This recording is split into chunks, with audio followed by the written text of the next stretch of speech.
Something is wrong with Lightning McQueen, and the movie tells you that before it ever explains it. He's winning. He's famous. He's the fresh new thing everybody is watching. And still, before the biggest race of his life, he sits alone in a trailer and whispers the same line to himself like a prayer he doesn't fully believe. Speed. I am speed.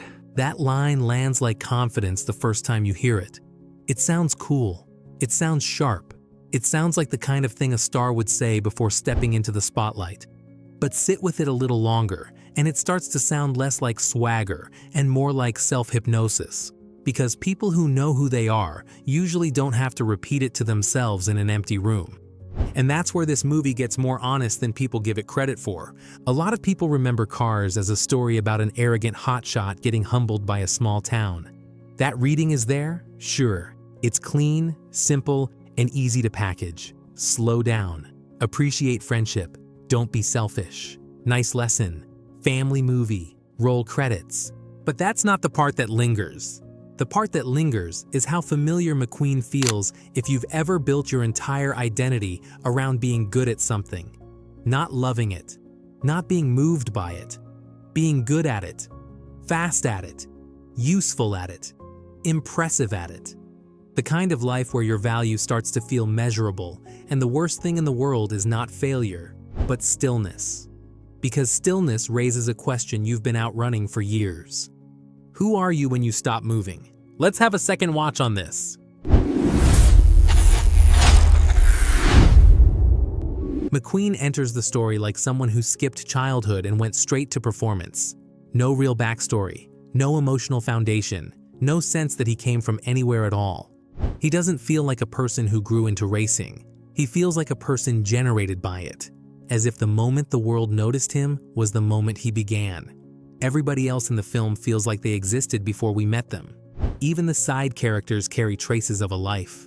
McQueen doesn't. He's just momentum in a red shell, a rookie sensation already trapped inside the version of himself the world rewards. And the movie keeps showing you that trap, even when it plays it for laughs.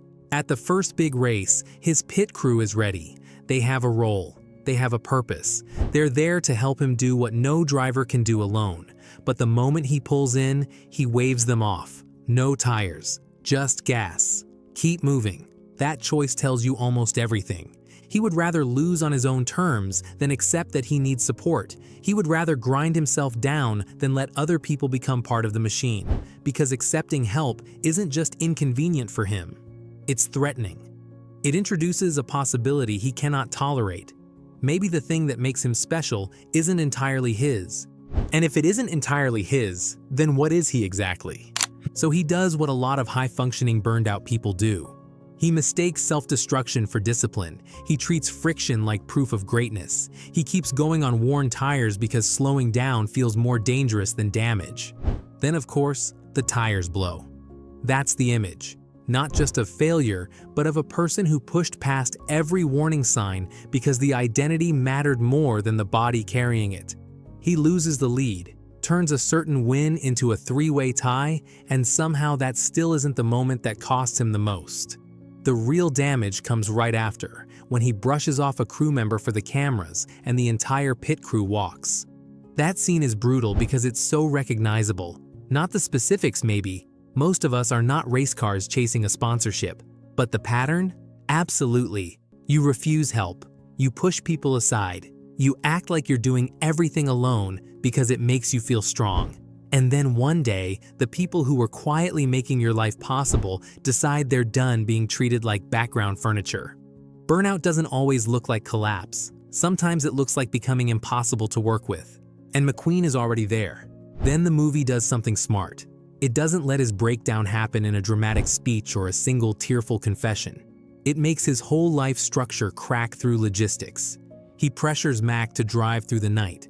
No rest, no stops, keep moving.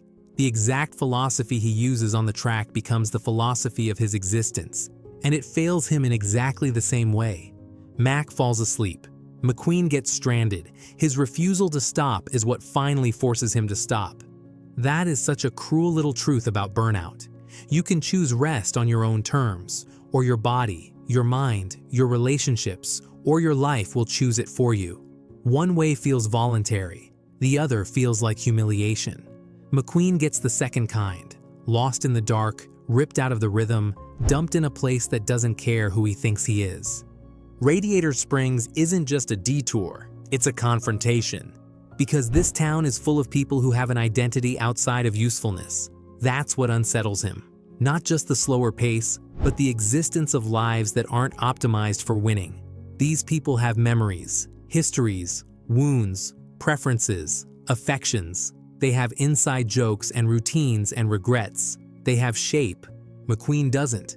At first, he reacts the way a lot of people react when they meet a life they secretly envy. He dismisses it. He mocks it. He treats it like failure in disguise. This town is old. It's forgotten. It got passed by. It doesn't matter anymore. That's his instinctive judgment. But here's the thing. Sometimes contempt is just envy wearing armor. Because Radiator Springs has something he doesn't. People who still exist when nobody is applauding. Sally is a big part of that realization.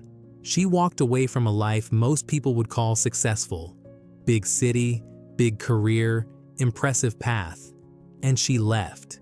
Not because she couldn't keep up, but because she didn't want that life to be the whole story anymore. That kind of choice is almost offensive to someone like McQueen. He can't read it clearly at first. Is it giving up? Is it wisdom? Is it peace? Why would someone walk away from the thing everyone is told to want? That confusion feels real. Because when your entire self is organized around achievement, the person who opts out of the race doesn't just seem different. They threaten the logic of your entire life. If they're not a failure, then what exactly are you exhausting yourself for? And then there's Matter. Matter matters because he likes McQueen before McQueen earns it. No trophy attached, no career value, no networking angle, no transaction. He just wants to be around him. He wants to laugh with him, waste time with him, do something stupid in the dark for absolutely no productive reason. And McQueen's reaction to that is so telling. He doesn't melt into it right away. He's confused by it. You can feel him trying to locate the catch. What does this guy want from me? Why is he here? Why does this feel so weird?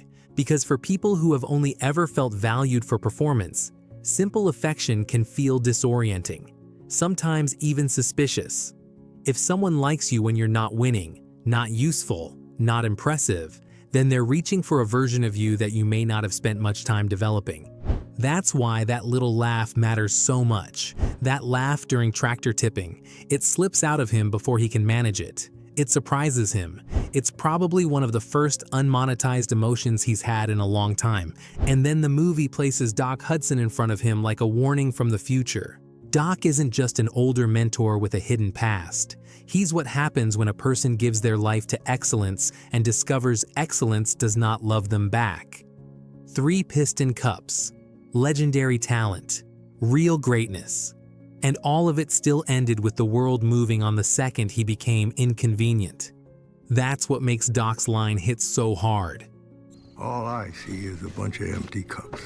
Not because winning meant nothing in the moment. It did. Not because achievement is fake. It isn't. The emptiness comes later, when you realize the object you sacrificed yourself for cannot hold you. It cannot return your devotion. It cannot tell you who you are after the crowd finds someone newer. That's the terror McQueen starts to recognize. Doc had something real, and they still replaced him. He had a past, a legacy, a name, and it still didn't save him from becoming history. So what does that mean for McQueen, who barely seems to exist outside of output in the first place? That's the darker layer in this story. Doc is grieving a life that was taken from him. McQueen is beginning to suspect there may have never been much underneath the grind at all. Everybody else in Radiator Springs can point backward and say, that's part of how I became me. McQueen can mostly point at the track and say, I kept going. And I think that lands for a lot of people more than they want to admit.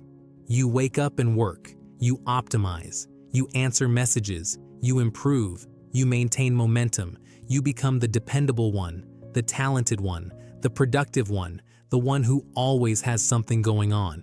And from the outside, it looks admirable. It looks disciplined. It looks like a life. Then one quiet day opens up with nothing scheduled, and you realize you don't know what you actually enjoy when there's no reward attached. That feeling is hard to describe if you haven't lived it. It's not exactly sadness, it's stranger than that. It's like walking into a room you've been told is your home and noticing it has no furniture. You have habits, sure, maybe even impressive ones. But do you have a self? What do you like that doesn't make you better, richer, sharper, more desirable, or more efficient? Who are you when no one is scoring the moment? That's McQueen's real crisis, and it's why Doc's betrayal hurts as much as it does. Just when McQueen is beginning to soften, just when he's starting to build relationships and feel the outline of a life that isn't pure acceleration, Doc calls in the press and sends him back. It feels cruel because it is cruel, but it's also human. Doc sees in McQueen the possibility of a wound healing the way his never did. He sees a younger version of himself standing at the edge of a different life, and part of him can't bear it. Some people don't know how to bless in others what they were denied. They protect themselves by calling it realism.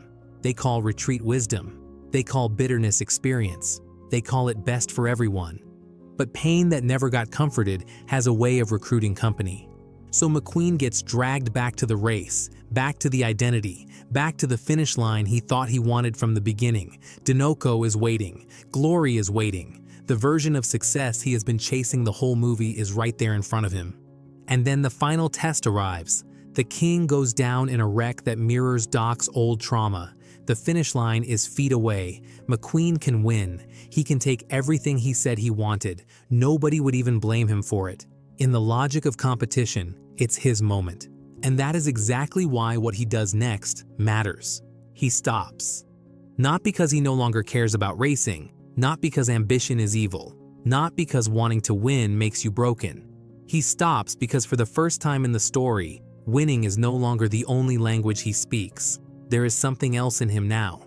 Enough self outside the speed to choose a value higher than the prize. He breaks, he reverses, he goes back, he pushes the king across the finish line so the man can end on his own terms. That is not just kindness. That is identity. That is a person proving to himself that he is no longer owned by the thing he's good at. And the movie quietly confirms it a second time. Dinoco offers him the sponsorship, the dream brand, the shiny answer, the symbol of arrival. Early movie McQueen would have lunged at it. Late movie McQueen turns it down. He stays with Rusty's, the brand he used to find embarrassing, because embarrassment isn't running his life anymore. He sets up shop in Radiator Springs. He keeps racing, but he no longer asks racing to be his entire soul. That's the part I love most about this arc. He doesn't become passive. He doesn't abandon excellence. He doesn't fake some grand rejection of competition just to prove he learned a lesson. He still moves. He still races. He still loves the road. He just stops making speed the whole structure holding him together. And maybe that's the lesson that hits hardest. Healing is not always quitting. Sometimes it's integration. Sometimes it's letting the thing you're gifted at become one room in the house instead of the whole building. Sometimes it's learning that ambition makes a terrible god. Sometimes it's accepting that a trophy can be meaningful and still be an empty cup if you expect it to love you back. McQueen starts the story saying, "I am speed," because that's all he thinks he is. He ends it understanding that speed is something he has, not something he has to be. That difference is everything. Because burnout, at its deepest level, is not just being tired. It's the horror of discovering your life has become a performance with no audience generous enough to tell you when to come off stage. It's winning and still feeling hollow. It's being admired and privately panicked. It's not knowing whether rest would reveal peace or emptiness. It's building a self so narrow that one crack feels like total collapse. Cars understood that. Somehow, beneath the jokes and the polish and the bright paint, it understood that. And maybe that's why McQueen still sticks with people. Not because he's a race car who learned to be nice, but because he dramatizes something painfully human. The fear that if we stop proving ourselves, there may be nothing there. The hope that maybe there is.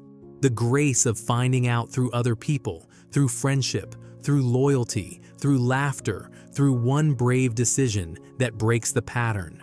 Sometimes the bravest thing you can do is not accelerate. Sometimes the bravest thing you can do is break, and if that hits somewhere uncomfortably close, that's probably the point. Tell me what line in this story stays with you most.